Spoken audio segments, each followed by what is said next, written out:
পিছনে ব্যয় করে দিবেন। আপনি জানলে অবাক হবেন, আমি কিছুদিন আগে রিসার্চ পেপার পড়ছিলাম আপনার সাথে পডকাস্টে আসার আগে এই বিষয়গুলো নিয়ে, যে 2020 সালের পরে 24-এর মাঝামাঝি একটা রিসার্চ বের করা হয়েছে যেখানে বাংলাদেশে প্রায় 1,31,00,000 ডায়াবেটিক পেশেন্ট আছে। বুঝতে পারছেন? তো 1,31,00,000 বাংলাদেশের মতো একটা ছোট দেশে, যেটা পুরো দুনিয়াতে 8ম পজিশন। রিজনটা কি বলেন তো? বাংলাদেশে কার্বোহাইড্রেট বেশি খাওয়া। আমরা মনে করি ভাত খেলে বেশি সুস্থ থাকবো, শরীরে শক্তি কমে গেছে তুমি ভাত খাও, বা তোমার খিদা লেগেছে তুমি ভাত খাও, নাস্তাতে তুমি ভাত খাও, মানে সব জায়গায় আমরা কার্বোহাইড্রেট খাই, যার কারণে আমাদের বডি ওই গ্লুকোজটাকে ইউটিলাইজই করতে পারে না। হ্যাঁ, একটা সময় ছিল যখন আজ থেকে ধরেন 50 বছর 60 বছর আগে, তখন 60-70% মানুষ কৃষিকাজই করতো। যারা অফিস জব করতো তারাও সাইকেল চালিয়ে যেত, কিন্তু আমাদের বাবা বলেন বা দাদারা বলেন যারা অফিস জব করেছে তারাও কিন্তু সাইকেল চালাতো, অথবা কিছু দূর পথ হেঁটে যেত, কিছু নৌকা পাড়ি দিতে হতো, মানে অনেকটা মানে তাদের মাসলগুলো ইউটিলাইজ করতো সেই গ্লুকোজগুলো। তো তখন তারা ভাত রুটি খেলেও সমস্যা হতো না। বর্তমান যুগে এসে যেটা প্রবলেম হয়ে গেছে যে আমরা ছোটবেলা থেকে আমরা বিকালবেলা খেলা পর্যন্ত বন্ধ করে দিয়েছি, বিকালে তুমি কোচিং করো। তো সেইখানেই কিন্তু আমাদের মানে পুরুষত্ব কমে যাওয়ার প্রথম ইয়েটাই শুরু হলো আমাদের চাইল্ডহুড থেকে। মানে যেই বয়সে আমাদের গ্রোথ হয় একটা ছেলে মানুষের, ধরেন 12 বছর বয়স বা 15 বছর বয়স, ওই বয়সে আমরা বিকেলবেলা কি করছি, কোচিং সেন্টারে দিয়ে দিচ্ছি, প্রাইভেট সেন্টারে দিয়ে দিচ্ছি। আমি কিন্তু বিকেলবেলা বিশেষ করে সন্ধ্যার আগে, বিকেল থেকে জোহরের পর থেকে সন্ধ্যার আগ পর্যন্ত এই টাইমটুকুটা আমি পড়াশোনা পছন্দ করি না। আমি চাই যে এই টাইমটুকুটা মানুষ ফিজিক্যাল অ্যাক্টিভিটির মধ্যে থাকুক, এমন একটা কাজ করুক যেন তার শারীরিক বিকাশ ঘটে। তো আমরা ছোটবেলাতে তাদেরকে বন্ধ করে দিচ্ছি, দিয়ে কি হচ্ছে যে সে তো বাইরে যাচ্ছে না, তো বাসায় সে হচ্ছে কোনো একটা উপায় খুঁজে বের করছে এনজয়মেন্টের, যেমন ভিডিও গেমস খেলা। তো ভিডিও গেমসে তো আপনার শারীরিক সুস্থতা আসছে না। আপনি একে তো আপনি সারাদিন স্কুলে থাকেন, সারাদিন প্রাইভেট পড়ছেন, তারপরে হচ্ছে আপনি কোচিং করছেন, আবার বাসাতে টিউশন থাকে, আবার বাসাতে আপনি ভিডিও গেমস খেলছেন, তাহলে আপনার শারীরিক সুস্থতা আসছে কোথায় থেকে? আবার হচ্ছে আপনার দেখেন যে ফ্ল্যাটগুলো এখন সাইজ ছোট, আপনি যে বাসাতে একটু হাঁটাহাঁটি করবেন সেটাও করেন অনেকে। বাসাতে আরামদায়ক সোফা আছে, এসি আছে, আমরা বড় হচ্ছে নেটফ্লিক্সে টিভি অন করে দিয়ে বসে যাচ্ছি। তো আমরা কোনো রকম ফিজিক্যাল অ্যাক্টিভিটির মধ্যেই থাকছি না, যার কারণে ডায়াবেটিসের সংখ্যা আরও দিন দিন বাড়ছে। আর এই প্রসেসটা শুরু হয় অল্প বয়স থেকে। এটা হচ্ছে ভুল প্যারেন্টিংয়ের কারণে, অনেকটা দায়ী করবো আমি এখানে। কারণ কি, ধরেন যে বয়সটাতে আমরা মানে অনেক বেশি টেস্টোস্টেরন বিল্ড হওয়ার বয়স, মানে ছেলেদের ক্ষেত্রে 16 বছর বয়স থেকে টেস্টোস্টেরন হরমোন বিল্ড হতে শুরু করে। 16 বছর বয়সে হঠাৎ করে একটা পুরুষ মানুষের শরীরে, মানে সে যদি ছেলে হয়, কিশোরের শরীরে টেস্টোস্টেরন চলে আসে, যার কারণে তাদের রাগ জেদ বেশি হয়, কন্ট্রোল করতে পারে না। বুঝতে পারছেন? এই কারণে দেখবেন 16 বছর বা 18 বছর বয়সের আগে কোনো একটা বাচ্চাকে আপনি সঠিক কথা যদি বলেন, তারপরে সে রাগ করবে, সে কিন্তু তার নিজের প্যারেন্টকেও ঘৃণা করে অনেক সময়, যে আমার বাবা মা বেশি শাসন করছে আমাকে। তো এইটা রিজনটা হলো এই টেস্টোস্টেরন হরমোন। তো এই জিনিসটা কি, তখন যদি আমরা তাদেরকে কোনো একটা স্পোর্টসের সাথে তাদেরকে সম্পৃক্ত করতে পারি বা যুক্ত করতে পারি, সেটা যে কোনো ধরনের স্পোর্টস হোক, তখন কি হবে, তাদের টেস্টোস্টেরনটা তাদের শরীরে ইউটিলাইজ করবে, তাদের ব্রেন আর তখন সেটা ব্রেনের উপরে চড়া হবে না, মানে তাদের রাগ যেটা কন্ট্রোলে আসা শুরু করবে। তারা হয়তো বা টেস্টোস্টেরন বেশি, সে দেখাবে যে আমি স্পোর্টস আরো ভালো করবো, আমি হচ্ছে ক্রিকেট আরো ভালো করবো, আমি আরেকটু জোরে বল করার চেষ্টা করবো, আমি একটু জোরে ফুটবলে কিক করার চেষ্টা করবো। মানে মূলত সে যখন ফিজিক্যাল একটা স্পোর্টসের ভিতরে আছে, তখন সে চেষ্টা করবে যে স্পোর্টস আরো ইমপ্রুভ করা, মানে তার টেস্টোস্টেরন হরমোন পজিটিভলি ইউটিলাইজ করছে তার শরীর। আর এখন যেটা হয়ে গেছে যে আমরা কি করছি, যে যেহেতু আমরা ফিজিক্যাল এর ভিতরে নাই, অ্যাক্টিভিটির ভিতরে নাই, তখন যে বিষয়টা চলে আসছে সেটা হচ্ছে মাস্টারবেশন। তো এখন কি করবে, সে অতিরিক্ত টেস্টোস্টেরন হরমোনের কারণে মানুষের রাগ যে ইমোশন কন্ট্রোল করতে পারছে না, তো মাস্টারবেশনটা বেশি বেড়ে গেছে। এটা হচ্ছে প্যারেন্টিং থেকে শুরু হয়। মানে এই জায়গাটা একটা খুব বড় একটা প্রশ্ন। আমরা যদি ফিটনেসটাকে একটু সাইডে রেখে প্রশ্নটা আমি করতে চাই, এবং এটা আলোচনা করছি যে বাবা মারা চিন্তা করে না যে আমি একটা পুরুষ বড় করতেছি। হ্যাঁ, তারা মনে করে যে আমি আমার এমন একটা মানুষকে বড় করতেছি যার কাজ হচ্ছে কি ভালো রেজাল্ট করা এবং কথা শোনা। এইটাই, সে ভালো রেজাল্ট করবে আর কথা শুনবে, এটাই হলো কি একটা ভালো ছেলে। কিন্তু এই ছেলেটা যে একদিন কারো স্ত্রী হবে, অর্থাৎ একটা মেয়ের দায়িত্ব নিবে, একটা সন্তানের দায়িত্ব নিবে, সমাজের দায়িত্ব নিবে, ওই জিনিসটা কিন্তু নাই। ওইটা করতে গেলে তার কি লাগবে? আচ্ছা, তার চরিত্র কেমন, তার সাহস কেমন, তার আত্মবিশ্বাস কেমন, তার দায়িত্ববোধ কেমন, এই জিনিসগুলো কিন্তু আমাদের প্যারেন্টিংয়ে আসলে নাই। তখন যদি থাকতো তাহলে ছেলেটাকে সে স্পোর্টসে দিত, ফিটনেস নিয়ে চিন্তা করতো, ব্যবহার নিয়ে চিন্তা করতো, তার ইন্টারপার্সোনাল তার যে সোশ্যাল স্কিল সেটা নিয়ে, লাইফ স্কিল সেগুলো নিয়ে চিন্তা করতো। তো এইটার প্রভাবটা আপনি সমাজে কিভাবে দেখেন?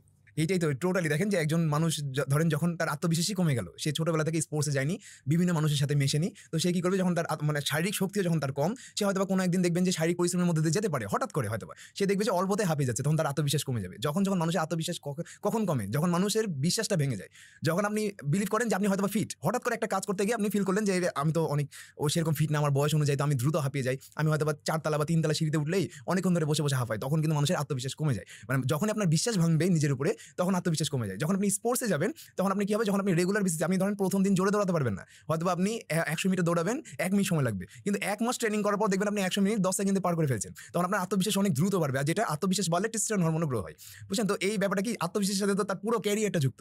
ফিউচারে সে কি করবে সেটা তো পুরো, যেমন আপনি একটা রিস্ক নিতে পারবেন না, আপনার হয়তো মনে হবে যে আপনার কাছে একটা অপরচুনিটি কস্ট আছে, অপরচুনিটি আসছে যেখানে আপনি ইনভেস্ট করলে হয়তো লাভবান হতে পারেন, কিন্তু আপনি লাভবান হওয়ার তুলনায় লস করা নিয়ে বেশি ভয় করেন।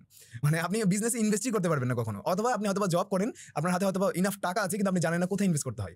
আপনি নিজে জানেন না বলে আপনি এমন একজনকে ধরেছেন যে সেটা হয়তো তার মাইন্ডে আছে, আপনার মাইন্ডে নাই, আপনার টাকাটা তখন হয়তো ওয়েস্ট হয়ে যেতে পারে, বা আপনার সাকসেস তার উপরে ডিপেন্ডেন্ট হয়ে যাচ্ছে। যেটা অনেকেই করে, যে অনেকে এসে বলে ভাই আমার কাছে তো অনেক টাকা আছে কিন্তু বিজনেস আইডিয়া নাই, বা আমি বুঝিও না কোনো ব্যবসা, তুমি এটা কাজে লাগাও। কিন্তু যে কোনো ব্যবসা আপনি যদি ইনভেস্ট করেন সেটার প্রতি মানে টুকটাক একটু আপনার ধারণা থাকা উচিত। আপনাকে এক্সপার্ট হতে হবে না, কিন্তু ধারণা থাকা উচিত যে আপনি যেখানে টাকা লাগালেন সেটা কিভাবে আসবে আপনার কাছে। এটাও মানুষ করতে পারে না, কারণ কি হয়, সে অলস হতে শুরু করে। বডি যখন অলস হবে ব্রেনও অলস হবে, ব্রেনও ভাববে যে আমার এত পরিশ্রম করে লাভ কি, কারণ এই তো তার শরীরকে কাজে লাগায় না। তখন হচ্ছে ব্রেনও অলস হবে, আপনি বড় চিন্তা করবেন না, আপনি চিন্তা করবেন খেয়ে পড়ে বাঁচলেই হলো। এখন দেখেন যে যার 1000 কোটি টাকা আছে, অনেকে বলে যে যার টাকা আছে সে আরো বেশি চায়। এখন দেখেন যে এটা যদি পজিটিভ সেন্সে দেখি, যে যার ধরনের অনেক টাকা আছে সে যদি তার ব্যবসাকে আরো বড় করে, তখন কি হবে, সেখানে আরো জব অপরচুনিটি তৈরি হবে। যেমন আমি বিশেষ করি একজন 1000 কোটি টাকার মালিক কখনো 100 কোটি টাকার উপরে ব্যবহারই করতে পারে না, তার 900 কোটি টাকা কিন্তু অকেজেও পড়ে থাকে। মানে তার ব্যবসা বড় হয়, সেই ব্যবসাতে অনেকে ইউটিলাইজ করে, সেটার উপরে প্রোডাকশন হয়, মানুষ কাজ করে, বেতন পায়, সে হয়তো 100 কোটি টাকার উপরে কিন্তু ব্যবহার করতে পারে না। যেমন আমার যত টাকা আছে আমি হয়তো 90% ব্যবহার করতে পারি না, কিন্তু আমি কি এটা একটা পাওয়ার দেয় আপনাকে, কনফিডেন্স দেয়, সেটা পরের বিষয়। কিন্তু টাকা যদি ভালো মানুষের কাছে বেড়ে যায় আর সেই মানুষটা যদি সুস্থ থাকে, তাহলে সমাজে অনেক বড় পজিটিভ চেঞ্জেস আসে। যেমন আমার কাছে মনে হবে যে আমি আবার রিস্ক নিব, কারণ আমি যদি রিস্ক নিই, আমার একটা যদি ফেলিয়ার হয় কোনো একটা স্টার্টআপ, তাহলে কি হবে যে আমি তো ধ্বংস হয়ে যাব না। তো এই সেন্সটা, এই কনফিডেন্সটা মানুষের টেস্টোস্টেরনের সাথেও, একটা পুরুষ মানুষের শরীরে কিন্তু টেস্টোস্টেরনের সাথে এটা রিলেটেড। আপনার টেস্টোস্টেরন লেভেল যখন, আপনার সেক্সুয়াল হরমোন যখন আপনার বডিতে ঠিকঠাক থাকবে, টেস্টোস্টেরন তো কনফিডেন্সের হরমোন। আপনি যদি গুগলে সার্চ দেন, রিসার্চ পেপারে সার্চ দেন, কনফিডেন্স পুরোপুরি টেস্টোস্টেরনের সাথে রিলেটেড। যদি ছেলেদের কথা বলি, মেয়েদের ক্ষেত্রে অ্যাস্ট্রোজেনের সাথে রিলেটেড। মেয়েরা কনফিডেন্স কিভাবে পায়, যখন সে হচ্ছে তার ধরেন ফ্যাটি লিভার নাই, সে হয়তো ইজিলি কনসিভ করছে, তার হয়তো মাসিক ঠিকঠাক মতো হয়, তখন কিন্তু একটা মেয়ে মানুষের আপনার কনফিডেন্স বাড়ে। একটা মেয়ে মানুষের কনফিডেন্স বাড়ে যদি তার মাসিক ঠিকঠাক মতো হয়, যদি তার হচ্ছে মানে কি বলবো, যে অন্যান্য শারীরিক সমস্যা না থাকে, তাহলে একটা মেয়ে মানুষের কনফিডেন্স বাড়ে। ঠিক তেমনভাবে একটা ছেলে মানুষেরও যখন অন্যান্য কোনো সমস্যা নাই, তার ডায়াবেটিস নাই, হার্টের রোগ নাই, তার সেই সেক্সুয়ালি অনেক স্ট্রং, বা তার সে হয়তো ফিজিক্যাল অ্যাক্টিভিটির মধ্যে আছে, সে শারীরিক পরিশ্রম ভালো মতো করতে পারে, তখন কনফিডেন্স গ্রো হয়। তো এটা হচ্ছে ব্যাপার, যে আপনার কনফিডেন্স আপনি ফিউচার লাইফে কি করবেন, বিজনেসে কেমন করবেন, সবকিছু আপনার সেক্সুয়াল হরমোন এবং এই টেস্টোস্টেরন হরমোনের উপর ডিপেন্ড করছে। এটা আমরা মানে ব্রডলি চিন্তা করি না, আমরা চিন্তা করি যে টেস্টোস্টেরন কি, এই সেক্সুয়াল হরমোন, এই সেক্স, এগুলো তো খারাপ কথা, বা এগুলো আমরা ভাবিও না, এগুলো তো যারা বডি বানাবে তাদের দরকার, কিন্তু বডির সাথে সাথ নাই। বডি পুরো হাইপারট্রফি, মাসেল বিল্ডিং পুরো হাইপারট্রফির কনসেপ্ট।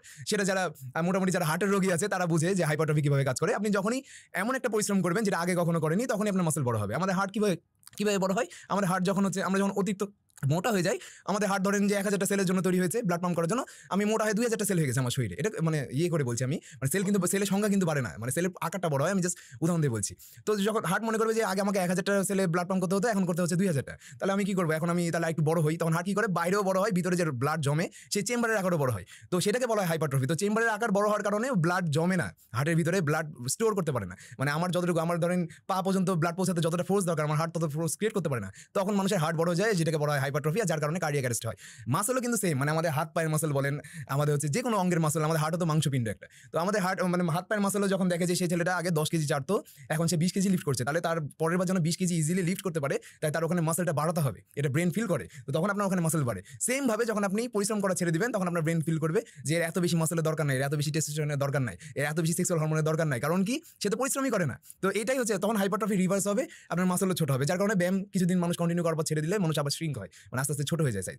সেম ভাবে যখন আপনি কোনো একটা হেলদি হ্যাবিট বিল্ড করবেন, আপনি এক্সারসাইজ করছেন, হেলদি খাবার খাচ্ছেন, সুগার অ্যাভয়েড করছেন, তখন আপনার টেস্টোস্টেরন বিল্ড হবে, আপনার ব্রেন ফিল করবে যে এর তো বডিতে মানে পর্যাপ্ত মানে ব্লাডে মানে যথেষ্ট মানে কি বলবো, যে যতটুকু পরিমাণ ব্লাডে সুগার থাকা উচিত ততটুকু আছে, সে পরিশ্রমও করে। তো তার টেস্টোস্টেরন, তার প্রোডাকশন বাড়িয়ে দাও, মানে তার প্রোডাক্টিভিটি বাড়িয়ে দাও, তার হচ্ছে কি বলবো, যে ফার্টিলিটি রেট বাড়িয়ে দাও, এটা ব্রেন ফিল করবে, ব্রেন আপনাকে দিয়ে করাবে। যখন দেখবে যে না, সে তো অতিরিক্ত চিনি খাচ্ছে, এই অতিরিক্ত চিনিকে ট্যাকেল করার জন্য আমাকে এখন টেস্টোস্টেরন উৎপাদন করার আমার সময় নেই, আমাকে এখন ইনসুলিন তৈরি করতে হবে, তখন সেটা কমে যাবে, মানে টেস্টোস্টেরন প্রোডাকশন কমে যাবে, ইনসুলিন বাড়াই দিবে।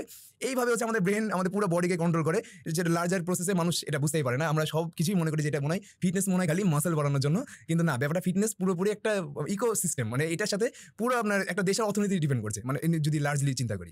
কারণ পুরুষের কর্মদক্ষতা, পুরুষের আত্মবিশ্বাসের সাথে তার কর্মদক্ষতা, কালেকটিভ পুরুষের কর্মদক্ষতার সাথে পুরো দেশের ইকোনমি নির্ভর করছে। এখানে একটা ইন্টারেস্টিং জিনিস